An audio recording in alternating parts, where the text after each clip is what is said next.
I don't know about you, but I love spring flowers. There's something about the lure of those blooms after a winter that is really special. But I always want to maximise how many bulbs and flowers I have. And if you've got a flower farm like I have, or you just want to grow a load of beautiful cut flowers to bring into the home and liven it up in spring, then don't miss out on this one huge tip. And the clue is in this hedgerow. Start your flowers now in fall. I've got to say it's a pretty darn near perfect autumnal day. It's quite windy, but there's no bitterness on that breeze yet. The sky is really blue, there's leaves all over the ground, and it's the perfect day to start thinking about spring. And I know what you're thinking, spring? That's months away.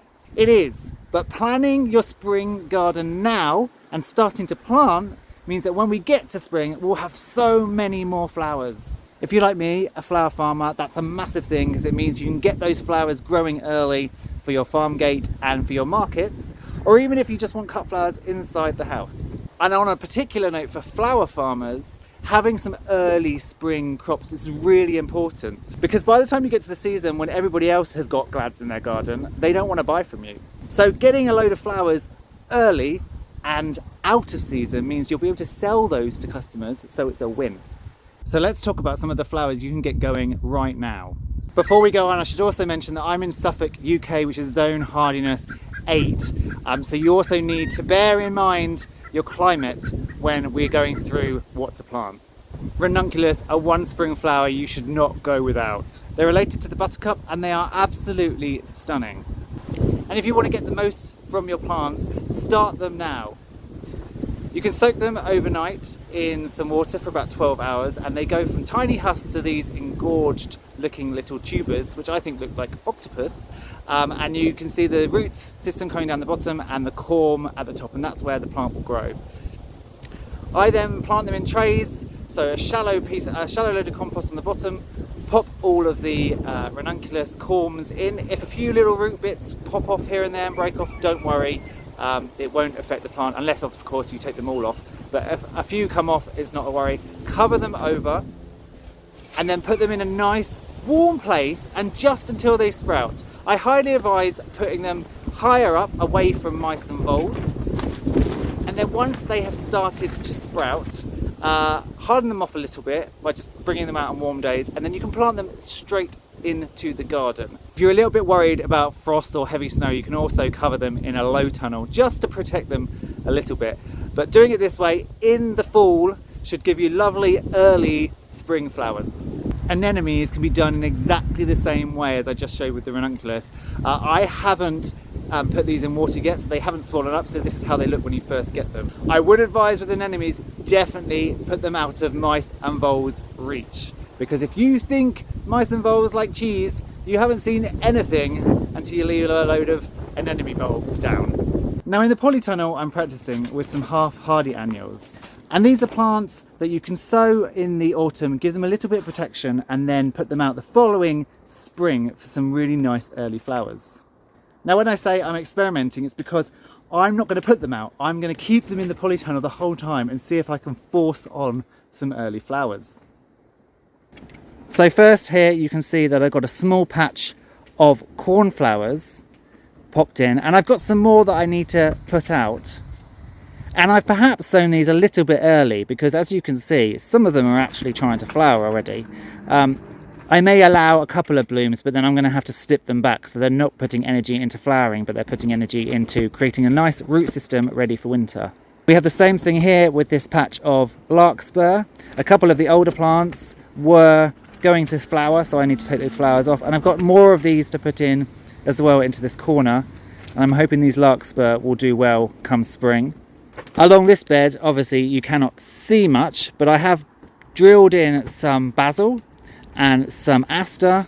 I've got some marigolds that I've germinated in a separate tray that I'm going to pop in here. I have to say I'm pretty excited about the prospect of growing in the polytunnel over the winter and having all of those early spring flowers. So fingers crossed, let's see how it goes. If you're enjoying the video, please consider hitting the thumbs up button and subscribing because it really helps the channel. And if any of the tips and tricks have been useful, then you can always buy me a virtual coffee and the link is in the description. Something I'm rather excited about is in this packet. Have you ever wanted spring gladiolus? Because I didn't even know it existed, but apparently gladiolus by Xantinus, you plant now and then they come up in spring. That to me is amazing because nobody else is going to have glads that early, so this could be a real winner. Before I put them in though, I have to go and make a new flower bed.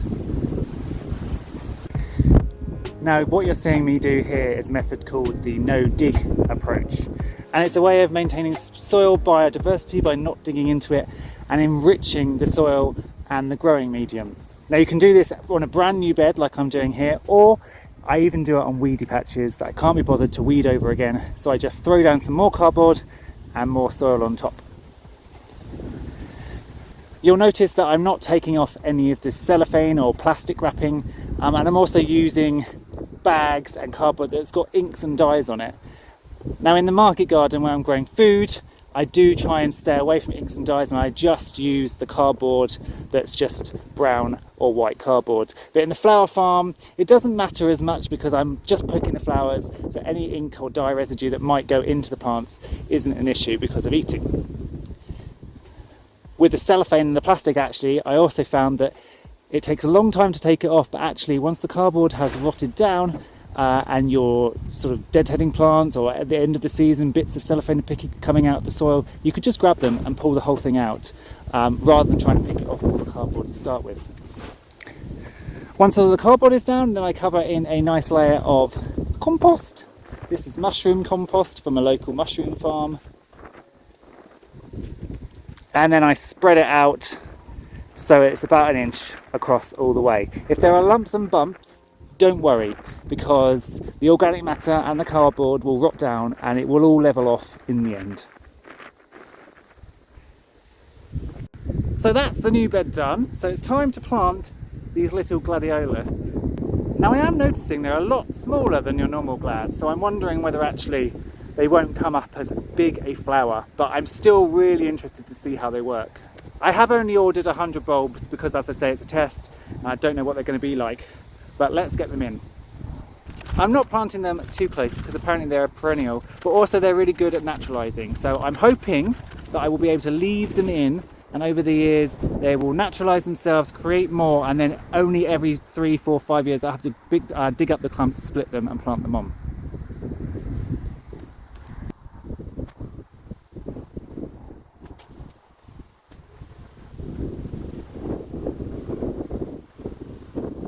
Now I don't exactly know what to expect, but I assume, as it's still relatively warm, they'll put out a few little roots and maybe a little shoot, and then when it gets cold they will just sit there.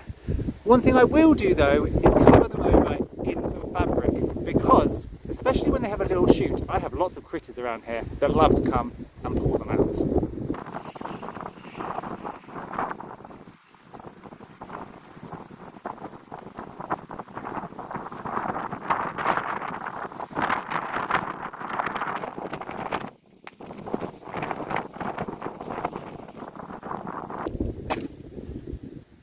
Now there are some glaringly obvious bulbs that I haven't talked about, so if you want to see how I put in my tulips and my daffodils, check out this video.